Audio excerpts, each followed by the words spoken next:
পড়াবো থাইরয়েড হরমোনের ফাংশন, অথবা ফাংশন বললেও যেই কথা বলা যাবে, অথবা physiological effects of thyroid hormone একই। তো হচ্ছে ফিজিওলজিক্যাল, আমি আবার বলতেছি যে সেটা হচ্ছে ফিজিওলজিক্যাল ইফেক্টও বলতে পারো অথবা ফাংশন অফ থাইরয়েড হরমোনও বলতে পারো। তো 1 নাম্বার ফাংশন হচ্ছে মেটাবলিক ইফেক্ট। মেটাবলিক ইফেক্টের মধ্যে আবার কতগুলা ধাপ আছে, স্টেপ ওয়াইজ আছে। এই মেটাবলিক ইফেক্টটা আবার গ্রুপ করা হয়েছে। হ্যাঁ, 1 নাম্বার হচ্ছে ক্যালোরিজেনিক অ্যাকশন। ক্যালোরিজেনিক অ্যাকশন হচ্ছে যে ক্যালোরি মানে কি, যে তাপ, ঠিক আছে, হিট প্রোডাকশন করার জন্য থাইরয়েড হরমোন মানে আমাদের শরীরে হিট প্রোডাকশন করে। ঠিক আছে, থাইরয়েড হরমোন যদি কারো বডিতে ঠিকঠাক মতো থাকে তাহলে দেখা গেছে যে তার বডিতে ঠিক মতো মেটাবলিজম হবে এবং মেটাবলিজমের ফলে হিট প্রোডাকশন হবে। এখন ক্যালোরিজেনিক অ্যাকশন তার মানে কি, যে থাইরয়েড হরমোন যে হিট প্রোডাকশন করছে সেটার অ্যাকশন, এবং এই হিট বডিতে যে সে হিট প্রোডাকশন করছে এটার জন্য কি ভাবে করতে পারে, সে হচ্ছে 4টা ওয়েতে সে এই আমাদের বডিতে মেটাবলিজমের মাধ্যমে হিট প্রোডাকশন করে থাকে। 1 নাম্বার হচ্ছে increase oxygen consumption. Increase oxygen consumption মানে যত বেশি অক্সিজেন কনজাম্পশন করবে তত বেশি কি এই মেটাবলিক ফুয়েল হিসেবে কিন্তু অক্সিজেন লাগে। হ্যাঁ, এই জন্য বেশি বেশি অক্সিজেন কনজাম্পশন করাতে হবে। হ্যাঁ, আবার ইনক্রিজ মাইটোকন্ড্রিয়া। আমরা জানি মাইটোকন্ড্রিয়া হচ্ছে power house of the cell. তাহলে মাইটোকন্ড্রিয়ার মধ্যে কিন্তু এটিপি প্রোডাকশন হয়, এবং তোমরা হয়তোবা অনেকেই জানো যে এটিপি প্রোডাকশনের সময় আমাদের বডিতে কি হয়, হিট তৈরি হয়। ঠিক আছে, তো এই থাইরয়েড হরমোনের মেইন টার্গেট হচ্ছে বডিতে হিটটা সে মেনটেন করবে। কিভাবে মেনটেন করবে? প্রথমে অক্সিজেন অনেক বেশি বেশি কনজাম্পশন করাবে, সেলের অক্সিজেন কনজাম্পশন বেড়ে যাবে। অক্সিজেন যদি কনজাম্পশন বাড়ে, ওই অক্সিজেন হচ্ছে ফুয়েল মানে এখানে কি বলতেছি, ফুয়েল কি অর্থে এখানে, কারণ আমরা কি জানি যে আমরা কোনো কিছু রান্না করতে গেলে আগে সেটা হচ্ছে হিট দেওয়া লাগে চুলায়, ঠিক তেমনি মেটাবলিজমের ফুয়েল হচ্ছে অক্সিজেন। এই জন্য সেলের মধ্যে আমাদেরকে কি করাতে হবে, বেশি বেশি অক্সিজেন কনজাম্পশন করতে হবে। তো অক্সিজেনের মাধ্যমে আলটিমেটলি কি হয়, আমরা যে আমাদের খাবার হিসেবে কার্বোহাইড্রেট, প্রোটিন, ফ্যাট এগুলো ইনটেক করছি, এগুলা কি হচ্ছে এই অক্সিজেনের মাধ্যমে মেটাবোলাইজড হয়ে কিন্তু আমাদের মেটাবলিক এন্ড প্রোডাক্ট তৈরি হয় এবং এটিপি প্রোডাকশন হয়, এবং পাশাপাশি কি হচ্ছে, কার্বন ডাইঅক্সাইড তৈরি হচ্ছে। ঠিক আছে, তারপর দেখো এই যে আমি আবার বলতেছি ইনক্রিজ মাইটোকন্ড্রিয়া, অর্থাৎ ইনক্রিজ মাইটোকন্ড্রিয়া বলতে কি, increase number of the mitochondria. হ্যাঁ, ইনক্রিজ নাম্বার অফ দ্য মাইটোকন্ড্রিয়ার সংখ্যা যদি সেলে বাড়ে তাহলে মাইটোকন্ড্রিয়াটাকে বলা হচ্ছে power house of the cell. হ্যাঁ, মাইটোকন্ড্রিয়াকে বলে power house of the cell. এই মাইটোকন্ড্রিয়ার মধ্যে কিন্তু এটিপি তৈরি হয়, তখনও কিন্তু হিট প্রোডাকশন হয়। আবার দেখো increase sodium potassium ATPase activity, মানে তোমরা এই সোডিয়াম পটাশিয়াম এটিপিএস অ্যাক্টিভিটি মানে হচ্ছে এটা কিন্তু একটা এনজাইম। সোডিয়াম পটাশিয়াম পাম্প কাজ করতে গেলে যেই এনজাইমটা লাগে সেটা হচ্ছে সোডিয়াম পটাশিয়াম এটিপিএস এনজাইম। এই এনজাইমটার দেখো অ্যাক্টিভিটি বাড়ায় দেয়। যদি এই এনজাইমটার অ্যাক্টিভিটি বাড়ায় দেয় তাহলে আমাদের বডিতে কি করতেছে, সোডিয়াম পটাশিয়াম পাম্পের মাধ্যমে যে আমাদের বডিতে কি হচ্ছে, আয়নিক একটা ব্যালেন্স হচ্ছে, এবং আমাদের কি হচ্ছে, অ্যাকশন পটেনশিয়াল তৈরি হচ্ছে, যার কারণে কিন্তু আমরা চলার শক্তি পাচ্ছি, তাই না? যদি আমাদের তোমরা নিশ্চয়ই অ্যাকশন পটেনশিয়ালের সময় পড়ছো, রিপোলারাইজেশনের মাধ্যমে যে অ্যাকশন পটেনশিয়াল তৈরি হয়, এইটার মাধ্যমে আসলে অ্যাকচুয়ালি সব সেলগুলা ফাংশন করে এবং আমাদের বডি এনার্জি পায়।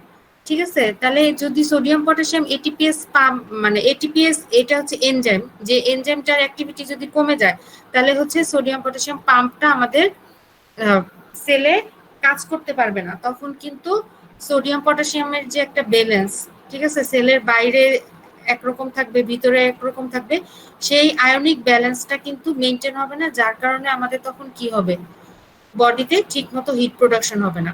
আবার দেখো লাস্ট ওয়ানটা কি, ইনক্রিজ বডি মেটাবলিক রেট, মানে বডি না সরি বেজাল মেটাবলিক রেট। হ্যাঁ, বেজাল মেটাবলিক রেট মানে হচ্ছে যে সবার মানে একজন হেলদি 70 কেজি মানে হেলদি পার্সনের একটা নির্দিষ্ট পরিমাণ বেজাল মেটাবলিক রেট আছে। ঠিক আছে, অর্থাৎ কোন রেটে কি পরিমাণ খাবার তার মেটাবলিজম হবে এবং কতটুকু পরিমাণ তার এনার্জি দরকার, হ্যাঁ, এবং কতটুকু হিট প্রোডাকশন হবে, এটা কিন্তু আমাদের সবার হেলদি পার্সনের জন্য একটা ফিক্স।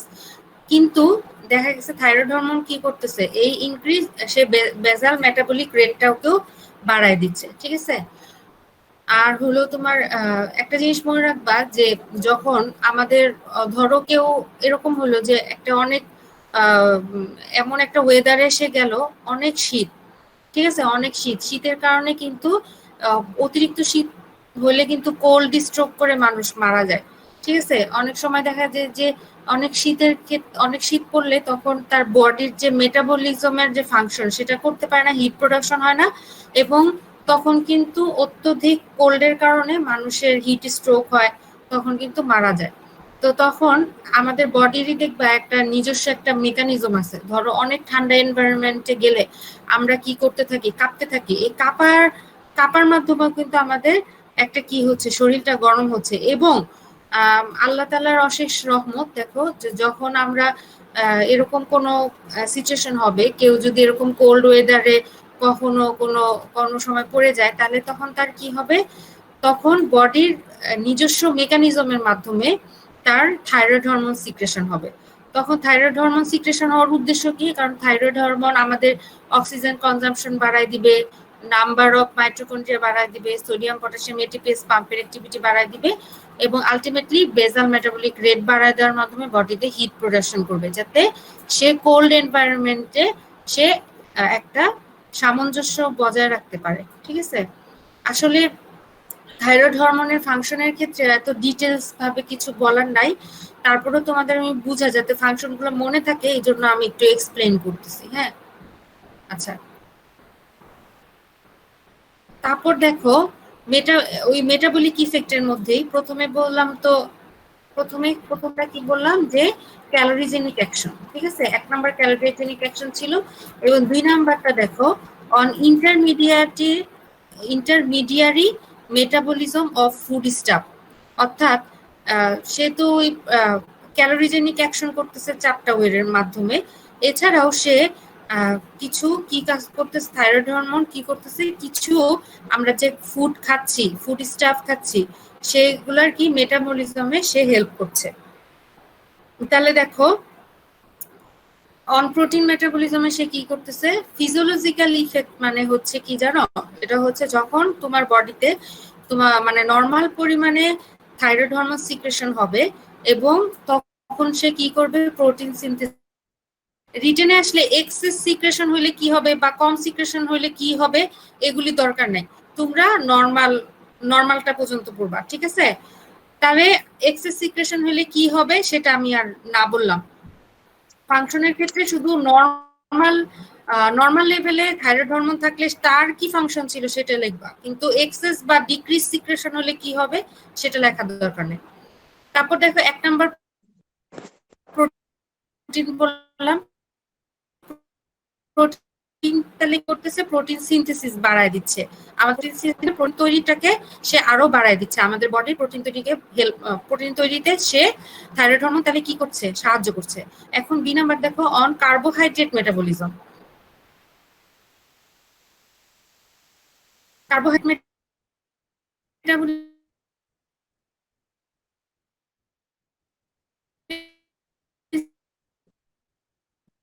কি করছে দেখো, 1 নাম্বার হচ্ছে ইনক্রিজ কি করতে হবে, ব্লাডে অ্যাবজর্পশন হইতে হবে। যদি অ্যাবজর্পশন না হয় তাহলে কি হবে, আমাদের বডি কিন্তু শক্তি পাচ্ছে না, শক্তি পাবে না, তাই না, ব্লাড গ্লুকোজ লেভেল কমে যায়, গ্লুকোজ অ্যাবজর্পশন গ্যাস্ট্রোইন্টেস্টাইনাল থেকে গ্লুকোজ। তারপর দেখো 2 নাম্বারটা হচ্ছে ইনক্রিজ গ্লাইকোলাইসিস। গ্লাইকোলাইসিস মানে কি, গ্লুকোজ ব্রেকডাউন, তোমরা নিশ্চয়ই বায়োকেমিস্ট্রিতে পড়েছো। গ্লাইকোলাইসিস ব্রেকডাউন করবে, ঠিক আছে, মানে গ্লুকোজটাকে সে ব্রেকডাউন করতে সাহায্য করে। অপরদিকে দেখো সে কিন্তু প্রোটিন সিনথেসিস করাচ্ছিল, কিন্তু এখানে কিন্তু গ্লাইকোলাইসিস করতেছে, অর্থাৎ গ্লুকোজটাকে ব্রেকডাউন করছে। আবার দেখো ইনক্রিজ গ্লুকোনিওজেনেসিস। গ্লুকোনিওজেনেসিস কি জিনিস তোমরা কি বলতে পারবা, তোমাদের কি পড়ানো হয়েছে? জি ম্যাম। ম্যাম গ্লুকোজ হ্যাঁ ছাড়া অন্য কোনো নন কার্বোহাইড্রেট সোর্স থেকে যখন আর কি গ্লুকোজ প্রোডাকশন হ্যাঁ হয়, হ্যাঁ, তার গ্লুকোনিওজেন। মানে কি করছে তাহলে থাইরয়েড হরমোন কিন্তু গ্লুকোনিওজেনেসিস করাচ্ছে, অর্থাৎ নন কার্বোহাইড্রেট সোর্স থেকে সে গ্লুকোজ সিনথেসিস করতেছে। আবার দেখো এটা কি গ্লাইকোজেনোলাইসিস, অর্থাৎ গ্লাইকোজেনটাকেও ব্রেকডাউন করতে সাহায্য করছে। ঠিক আছে, তার মানে একটা জিনিস মনে রাখবা, প্রথম হচ্ছে গ্লুকোজটা জিআইটি তে অ্যাবজর্পশন করতে সাহায্য করবে, আর 2 নাম্বার হচ্ছে সে গ্লুকোজটাকেও ব্রেকডাউন করতেছে, আবার গ্লাইকোজেনোলাইসিস অর্থাৎ গ্লাইকোজেনটাকেও ব্রেকডাউন করছে। হ্যাঁ, কিন্তু সে আবার কি করছে, গ্লুকোনিওজেনেসিস করছে, অর্থাৎ নন কার্বোহাইড্রেট সোর্স থেকে গ্লুকোজ তৈরিটাকে সে বাড়ায় দিচ্ছে। ঠিক আছে, তারপর দেখো ইনক্রিজ ব্লাড গ্লুকোজ লেভেল। কেন ইনক্রিজ ব্লাড গ্লুকোজ লেভেল? কারণ সে ওই দেখো জিআইটি থেকে গ্লুকোজটাকে অ্যাবজর্পশন করছে, অ্যাবজর্পশন করে আলটিমেটলি কোথায় আসবে, ব্লাডে আসবে, এবং তখন কিন্তু আলটিমেটলি কি হবে, ব্লাড গ্লুকোজ লেভেল বাড়বে, এবং থাইরয়েড হরমোন কিন্তু ইনক্রিজ ইনসুলিন সিক্রেশন, অর্থাৎ ইনসুলিন সিক্রেশনটাকেও সে বাড়ায় দিচ্ছে। আচ্ছা, এবার দেখো আমি প্রথমে বলেছিলাম প্রোটিনের উপর কি কাজ, কার্বোহাইড্রেটের উপর কি কাজ। এবার কিন্তু সি নাম্বার হচ্ছে ফ্যাট মেটাবলিজম। তোমরা না বুঝলে কিন্তু বলবা। প্রথমে আমি যেটা বলছি যে মেটাবলিক ইফেক্টের মধ্যে এটা কিন্তু অনেকগুলো সাব টাইপ হয়ে যাচ্ছে, সাব ডিভিশন হয়ে যাচ্ছে। তোমরা বুঝতে পারছো তো? প্রথমে আমি থাইরয়েড হরমোনের ফাংশন ফিজিওলজিক্যাল ইফেক্টের মধ্যে বলছি হচ্ছে মেটাবলিক ইফেক্ট। মেটাবলিক ইফেক্টের মধ্যে 1 নাম্বার হচ্ছে ক্যালোরিজেনিক ইফেক্ট, 2 নাম্বার হচ্ছে ইন্টারমিডিয়েটারি মেটাবলিজম। সেই ইন্টারমিডিয়েটারি মেটাবলিজমের মধ্যে তার কিন্তু প্রথমে এখন ফ্যাটের মধ্যে কি কাজ, তার ফ্যাট মেটাবলিজমের উপর কি কাজ। হ্যাঁ, এখানেও দেখো প্রথমে এখানে লেখা আছে ইন নর্মাল কন্ডিশন, অর্থাৎ নর্মাল কন্ডিশন মানে থাইরয়েড হরমোন নর্মালি থাকলে কি কাজ করবে, আর এখানে লেখা আছে ইন এক্সেস সিক্রেশন। আমাদের এক্সেস সিক্রেশন জানার দরকার নাই, তোমরা নর্মাল কন্ডিশনটাই পড়ো। নর্মাল কন্ডিশনে কি হবে, ফ্যাট সিনথেসিসও বাড়বে। দেখো increase fat synthesis, mobilization and degradation of the lipids. অর্থাৎ ফ্যাট সিনথেসিসও করতেছে যেরকম বাড়াবে, আবার ফ্যাটটাকে মোবিলাইজ করবে এবং ডিগ্রেডেশন অফ দ্য লিপিড, অর্থাৎ লিপিডটাকে আবার কিন্তু ব্রেকডাউনও করবে। ঠিক আছে, তারপর দেখো কি হয়েছে, তাহলে আমরা জানি কি লিপিড ব্রেকডাউন হলে আলটিমেটলি এন্ড প্রোডাক্ট কি হয়, ফ্রি ফ্যাটি অ্যাসিড, তাই না?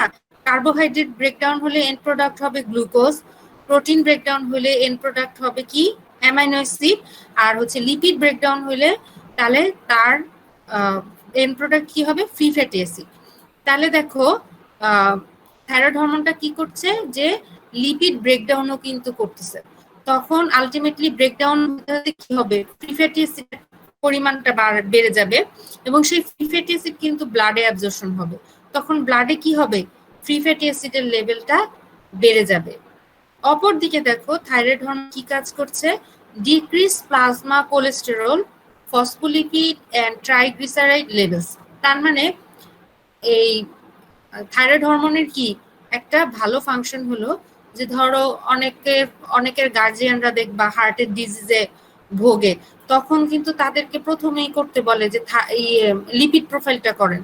লিপিড প্রোফাইলে কিন্তু দেখা গেছে কি অনেকের কোলেস্টেরল লেভেল অনেক বেড়ে যায়, ট্রাইগ্লিসারাইড লেভেল অনেক বেড়ে যায়। ঠিক আছে, বা যদি এরকম কারো হয় যে কারো থাইরয়েড হরমোনের সমস্যা নাই কিন্তু মানে সরি হার্টের সমস্যা নাই, কিন্তু তার বডিতে কোলেস্টেরল বা ট্রাইগ্লিসারাইড বেড়ে গেছে, অস্বাভাবিকভাবে বেড়ে গেছে, কিন্তু তার খাওয়াও ঠিক আছে, খাওয়া কন্ট্রোলের মধ্যে আছে, তখন কিন্তু তার থাইরয়েড হরমোনটা তার জন্য দায়ী। তার মানে থাইরয়েড হরমোন যদি কম থাকে বডিতে, তাহলে কিন্তু আলটিমেটলি কি হচ্ছে, সে প্লাজমা কোলেস্টেরল লেভেল কমাতে পারবে না, ট্রাইগ্লিসারাইড লেভেল কমাতে পারবে না, আলটিমেটলি কি হবে, বেড়ে যাবে।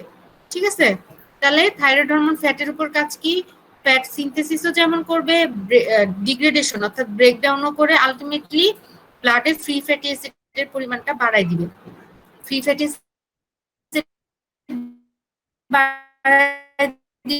দিলে তারপর দেখো ট্রাইগ্লিসারাইডের লেভেলটা সে কমায় দিচ্ছে। এই হরমোনগুলার ফাংশনগুলোতে অনেক কিছু অনেকই মিল থাকবে, কিন্তু তোমরা কিন্তু আলাদা করে সুন্দর করে নোট করে করে দেখবা যে হঠাৎ করে ভাইবার সময় এই জিনিসগুলোর সমস্যা হয়, বা রিটেনেও বলো, তাও তো রিটেনে মাথাটা একটু ঠান্ডা থাকে, হঠাৎ করে যখন ভাইবার সময় বসবা তখন একটা হরমোনের ফাংশন জিজ্ঞেস করবে, দেখবা অন্য হরমোনের সাথে ফাংশনের গুলায় ফেলতেছো, বুঝছো? এই জন্য মানে মনোযোগ দিয়ে একটু ম্যাডামদের কথাগুলো যখন শুনবা, লেকচার শুনলে কিন্তু 50% পড়া হয়ে যায়, তোমাদেরকে খুব সুন্দর করে পড়ানো হয় সব ম্যাডামরা। তাহলে লেকচার পড়লে কিন্তু আলটিমেটলি 50% মনে থাকবে, তারপর তুমি 50% পড়া পড়ে ফেলবা। এগুলা কিন্তু আসলে খুব কঠিন পড়া না। মানে এই ফিজিওলজির এন্ডোক্রাইন চ্যাপ্টারটা খুবই সোজা, মানে খালি ফাংশন ফাংশন মুখস্থ করো, এই, বুঝছো? আচ্ছা, তারপর দেখো অন ভিটামিন মেটাবলিজম। তাহলে অন ভিটামিন মেটাবলিজমে কি, ইনক্রিজ ভিটামিন রিকোয়ারমেন্ট, অর্থাৎ সে ভিটামিন রিকোয়ারমেন্টের মানে ভিটামিনের যে চাহিদা সেটা আমাদের বডিতে বাড়ায় দেয়। বাড়ায় দিলে কি হবে, ভিটামিন ঠিকঠাক মতো অ্যাবজর্পশন হবে, আমাদের ভিটামিনের ডেফিসিয়েন্সি হবে না। তারপর দেখো ভিটামিন মেটাবলিজম আরেকটা কি করছে থাইরয়েড হরমোন, সেটা হচ্ছে hepatic conversion of the carotene to vitamin A. ঠিক আছে, তো hepatic conversion of the carotene to vitamin A, এটার মানে হচ্ছে দেখো আমরা কিন্তু জানি যে আমরা হচ্ছে hepatic conversion of the carotene বা বিটা ক্যারোটিনের তোমরা নাম শুনছো, তাই না? কিন্তু এইটা হচ্ছে ভিটামিন এর হচ্ছে মানে আগের ফর্ম, অর্থাৎ একটা মানে কি বলবো, ভিটামিন অ্যাক্টিভ ফর্মে গেলে কিন্তু সে তারপর তোমার বডিতে ফাংশন করতে পারবে। ঠিক আছে, এই জন্য দেখো যদি কারো এরকম হয় যে থাইরয়েড হরমোনের ডেফিসিয়েন্সি হয়, তাহলে কিন্তু এই তার এই বিটা ক্যারোটিন ভিটামিন এ তে পরিণত হতে পারবে না, তখন আলটিমেটলি কি হবে, তার কিন্তু ভিটামিন এ ডেফিসিয়েন্সি হবে। থাইরয়েড হরমোন যদি নর্মাল লেভেলে থাকে, তাহলে থাইরয়েড হরমোনের কাজ কি, hepatic conversion of the beta carotene অথবা শুধুমাত্র ক্যারোটিনও বলতে পারো টু ভিটামিন এ, এবং এই আলটিমেটলি ভিটামিন এটাই কিন্তু আমাদের বডিতে ফাংশন করছে, ভিটামিন এর যত ফাংশন আছে। ঠিক আছে, এবার দেখো ইফেক্টস অন গ্রোথ। হ্যাঁ, ইফেক্টস অন গ্রোথ, তোমরা কিন্তু ইয়েতে গ্রোথ হরমোনে নিশ্চয়ই পড়ছো যে গ্রোথ হরমোনের ডেফিসিয়েন্সি হলে যে মানে একটা বাচ্চা ডর্ফ হয়, তাই না, বামন হয়। এখন এইটাও দেখো ইফেক্টস অন গ্রোথ, থাইরয়েড হরমোনেরও কিন্তু গ্রোথের উপর কাজ আছে। দেখো এক নাম্বার কি, essential for normal growth and maturation of the brain and skeleton. আবার দেখো দুই নাম্বারটা কি, potentiate the effect of growth hormone. আর তিন নাম্বারটা হচ্ছে effects manifest mainly in growing children. আচ্ছা, এখন দেখো প্রথম যেটা আমি তোমাদেরকে বললাম যে effects for essential for normal growth and maturation of the brain and skeleton.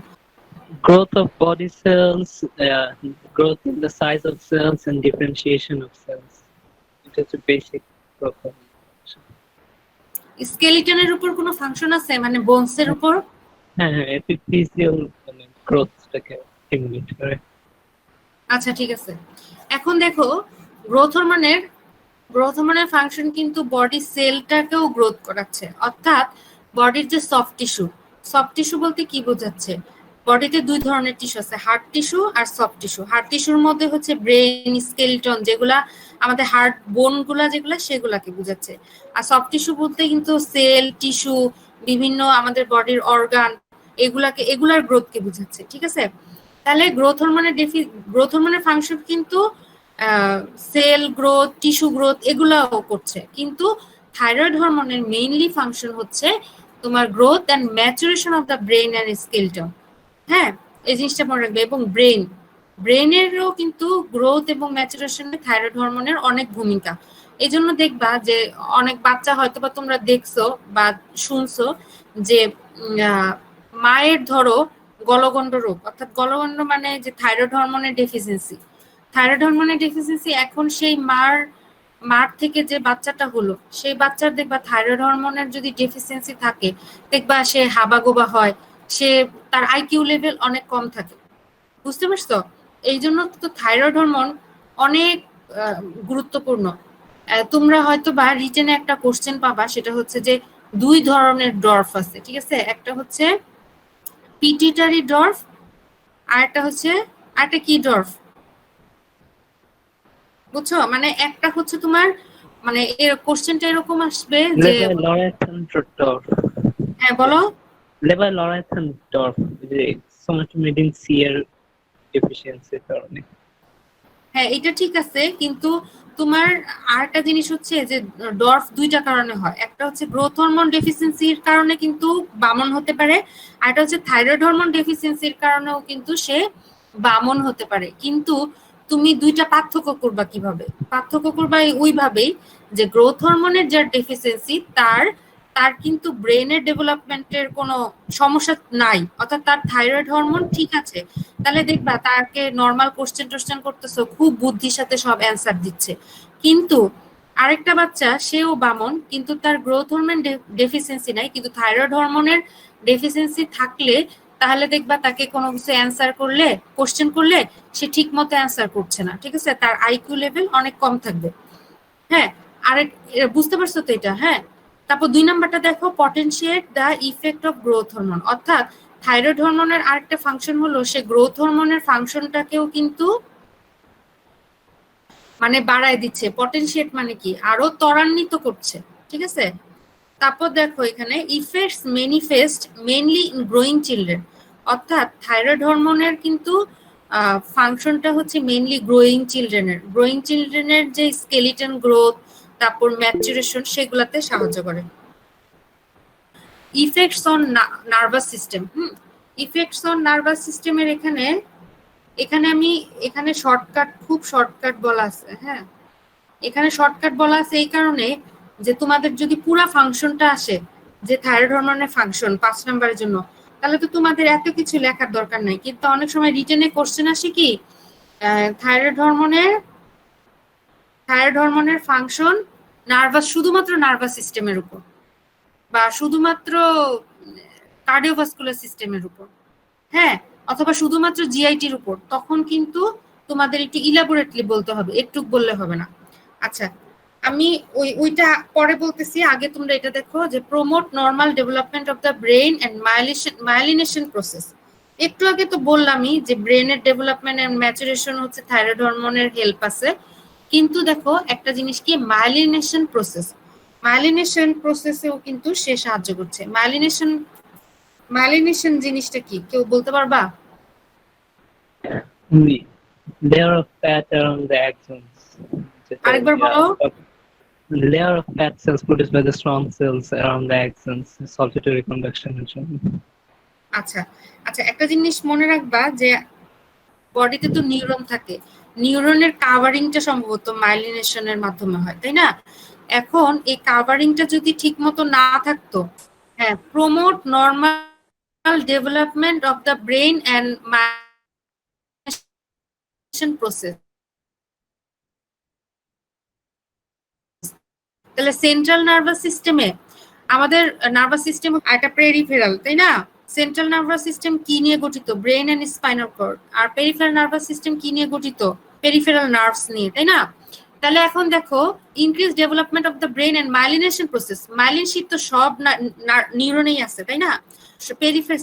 Central nervous সিস্টেমের যে নিউরন আছে বা পেরিফেরাল নার্ভাস সিস্টেমের যে নিউরন আছে, সবারই মাইলিনেশন করাচ্ছে হচ্ছে কে? Thyroid hormone. তাহলে এই সেন্ট্রাল নার্ভাস সিস্টেমে যদি মাইলিনেশন প্রসেসটাকে সে থাইরয়েড হরমোন ত্বরান্বিত করে, তাহলে কিন্তু তোমার কি হচ্ছে, সেন্ট্রাল নার্ভাস সিস্টেমের রেটিকুলার অ্যাক্টিভেটিং সিস্টেমটাকে সে বাড়ায় দিচ্ছে। আর ইন পেরিফেরাল নার্ভাস সিস্টেমে কি করছে? এক্সার্ট ইফেক্টস অন রিফ্লেক্সেস, অর্থাৎ রিফ্লেক্স জিনিসটা তো জানো, ওই যে তোমাদের পরীক্ষা এখনো তোমরা তো ক্লাস মাত্র শুরু করেছো, সেটা হচ্ছে রিফ্লেক্স হচ্ছে ইনভলেন্টারি রেসপন্স। হ্যাঁ বলো। ইনভলেন্টারি অ্যাকশন যেটা স্পাইনাল কর্ডে, হ্যাঁ মানে ইনভলেন্টারি মোটর রেসপন্সটা, involuntary motor response due to any stimulus, তাই না? মানে কোন স্টিমুলাস দেয়া হলো, সেটার জন্য যে একটা তুমি তোমার বডিতে যে একটা মোটর রেসপন্স হবে। বিভিন্ন ধরনের রিফ্লেক্সের নামও পড়ছো হয়তো বা, যেমন প্লান্টার রিফ্লেক্স, তারপর হচ্ছে মেইনলি প্লান্টার রিফ্লেক্স, তারপর হচ্ছে তোমার কি অ্যাঙ্কেল জার্ক, এগুলোর নাম পড়ছো হয়তোবা। সেটা হচ্ছে কি ধরো তোমার এটাও তো জানো প্রিমেস্টারিক রিফ্লেক্স, হ্যাঁ, অথবা যে চোখের মধ্যে যে তোমার লাইট দিলে চোখটা কি করবা তুমি, চোখটা Pupil reflex. হ্যাঁ পিপুলারি লাইট রিফ্লেক্স, এই যে চোখটা মানে পিপিলটা একটু ছোট হয়ে যাবে, কনস্ট্রিক্টেড হয়ে যাবে, এগুলাই রিফ্লেক্স, বুঝছো? আর সেন্ট্রাল নার্ভাস সিস্টেমে increase activity of the reticular activating system. Reticular activating system জিনিসটা কি জানো কি কেউ? তাহলে এটা জাস্ট মুখস্থ করে ফেলবা, ঠিক আছে? তাহলে এগুলো আর বুঝাইলাম না, পরে যখন নার্ভাস সিস্টেম পড়বা তখন এগুলো বুঝবা। এখন জাস্ট থাইরয়েড হরমোন সিএনএস এ কি কাজ করছে আর পিএনএস এ কি করতেছে এটা মুখস্থ করে ফেলবা, হ্যাঁ? তারপর দেখো অন হার্ট, তারপর দেখো ইফেক্টস অন সিবিএস অর্থাৎ কার্ডিওভাস্কুলার সিস্টেমের উপর সে কি কাজ করছে থাইরয়েড হরমোন। দেখো কি কি বাড়াচ্ছে কি কি কমাচ্ছে। ইনক্রিজ করতেছে কি, হার্ট রেটটাকে বাড়াবে, ফোর্স অফ কন্ট্রাকশন বাড়াবে, স্ট্রোক ভলিউম বাড়াবে, কার্ডিয়াক আউটপুট বাড়াবে, আর সিস্টোলিক ব্লাড প্রেশারটাকে বাড়ায় দিবে। অপরদিকে দেখো ডায়াস্টোলিক ব্লাড প্রেশারকে কিন্তু কমায় দিবে, ঠিক আছে? সো সিস্টোলিক ব্লাড প্রেশার যদি বেড়ে যায়, ডায়াস্টোলিক ব্লাড প্রেশার কমে যায়, তাহলে আলটিমেটলি কি পালস প্রেশারটা, এই দেখো লাস্টে পালস প্রেশারটা কিন্তু বেড়ে যাবে, ঠিক আছে? এগুলা মুখস্থ করে ফেলবা। আর অন ব্লাড ভেসেলের উপর কি, কিউটেনিয়াস ভেসোডাইলেশন করতেছে, অর্থাৎ ভেসেল গুলাকে ডায়ালেট করছে থাইরয়েড হরমোন। যদি ভেসেল ডায়ালেট হয়, ভেসেল যদি Directly করছে, কারণ এমনিতে হিট প্রোডাকশন, মানে এটা কি ডাইরেক্টলি করছে নাকি এমনিতে হিট প্রোডাকশন হচ্ছে নাকি ভেসোডাইলেশনটা মানে রেসপন্সে হচ্ছে? ডাইরেক্টলি তো থাইরয়েড হরমোন, হ্যাঁ ডাইরেক্ট সে ভেসোডাইলেশন করে, বুঝছো? ওই হিট মেটাবলিজম বাড়ায় দিয়ে যে মেটাবলিক এন্ড প্রোডাক্ট বাড়ায় দিয়ে যে ভেসেল ডাইলেশন করে সেটা তো করেই, কিন্তু এখানে কিন্তু সে ব্লাড ভেসেলের উপর কিউটেনিয়াস ভেসোডাইলেশন করতেছে, ঠিক আছে? তা কিউটেনিয়াস ভেসোডাইলেশন হলে শোনো, এটা কিন্তু কিউটেনিয়াস ভেসোডাইলেশন অর্থাৎ স্কিনে যে ছোট ছোট ব্লাড ভেসেল আছে সেগুলো ডাইলেশন করতেছে, ঠিক আছে? কিন্তু সে কিন্তু আমাদের বডির ভিতরে যে ব্রেড ভেসেল গুলো আছে ওগুলাতে কিন্তু এই পদ্ধতিতে ভেসোডাইলেশন হয় না, ওই যে মেটাবলিক এন্ড প্রোডাক্টের মাধ্যমে। কিন্তু এখানে কিন্তু থাইরয়েড হরমোনটা কিউটেনিয়াস ভেসোডাইলেশন করতেছে, ঠিক আছে, স্কিনে। তাহলে ভেসোডাইলেশন যখন হবে তখন আলটিমেটলি কি হবে, ভেসেল ডাইলেশন কনস্ট্রিক্টেড থাকতেছে না, আলটিমেটলি কি, তাহলে পেরিফেরাল রেজিস্ট্যান্সটা কমে যাবে। ভেসেল যদি আমরা জানি কি কনস্ট্রিক্টেড থাকে তাহলে পেরিফেরাল রেজিস্ট্যান্স বেড়ে যায়, কিন্তু এখানে যেহেতু ভেসেল ডাইলেশন করতেছে সেজন্য পেরিফেরাল রেজিস্ট্যান্স কমে যাবে। তারপর আবার দেখো কি করছে, increase absorption of the sodium and water আর ইনক্রিজ ব্লাড ভলিউম, ঠিক আছে? এগুলো মুখস্থ করবা।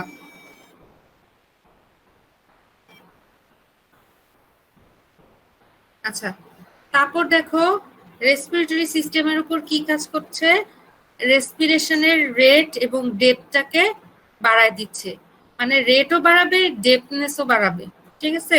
অনেক ডিপলি সে রেসপিরেশন নিবে এবং রেটটাকেও বাড়াবে।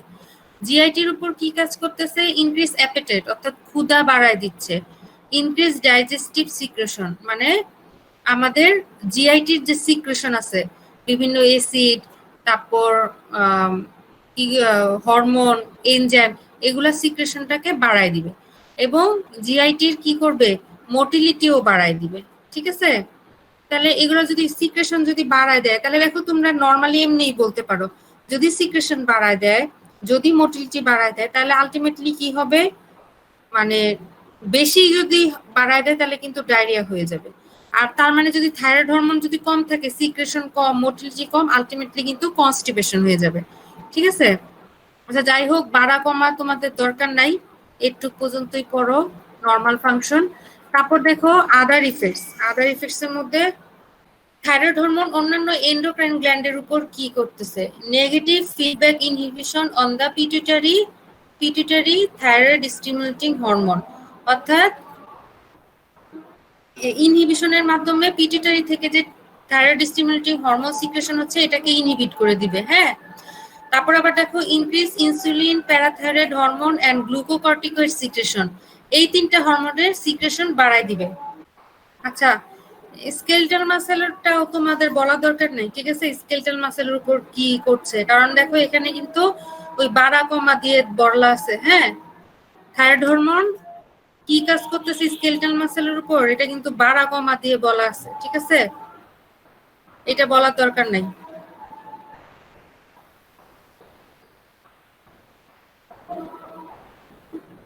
আর দেখো অন রিপ্রোডাক্টিভ সিস্টেমের উপর কি কাজ করছে, needed for normal sexual function.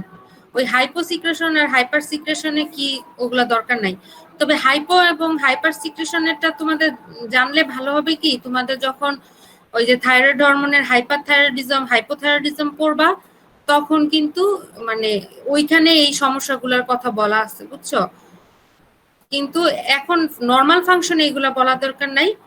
পরে তাহলে আমি পরে তোমাদের যখন নর্মাল ফাংশন হাইপারথাইরয়েডিজম হাইপোথাইরয়েডিজম পড়াবো তখন হচ্ছে আমি এগুলা বলবো, এখন দরকার নেই, এখন শুধু নর্মাল ফাংশনটা মনে রাখো। হ্যাঁ, তারপর দেখো আদার ইফেক্টস এর মধ্যে কি আছে, on haemopoietic system. Haemopoietic system হচ্ছে ব্লাড সিস্টেমের উপর সে কি কাজ করতেছে, ব্লাড ভেসেলের উপর এগুলা কি কাজ করতেছে, ঠিক আছে?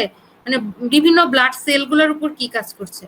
দেখো স্টিমুলেট ইরিথ্রোপয়েসিস থ্রো, ইরিথ্রোপয়েসিস মানে রেড সেল প্রোডাকশন, তাই না? রেড সেল প্রোডাকশনটা কিভাবে বাড়াচ্ছে, সেটা হচ্ছে তিনটা ওয়ের মাধ্যমে। একটা হচ্ছে increase metabolism of the bone marrow, 2 নম্বর হচ্ছে increase secretion of the erythropoietin hormone and increase absorption of the vitamin B12 from the ileum, ঠিক আছে? এই তিনটা ওয়ের মাধ্যমে রেড ব্লাড সেল প্রোডাকশনটাকে বাড়ায় দিচ্ছে। আর 2 নম্বর হচ্ছে shift of the oxygen dissociation curve to the right due to increase 2,3 DPG formation in RBCs। তাহলে shift of oxygen dissociation curve to the right, তুমি কি অক্সিজেন ডিসোসিয়েশন কার্ভ পড়ছো? জি জি। তাহলে তো এটা বুঝবাই, তাই না? কেন কার্ভটাকে রাইটে শিফট করছে, কারণ 2,3 DPG কে বাড়ায় দিচ্ছে, এই জন্য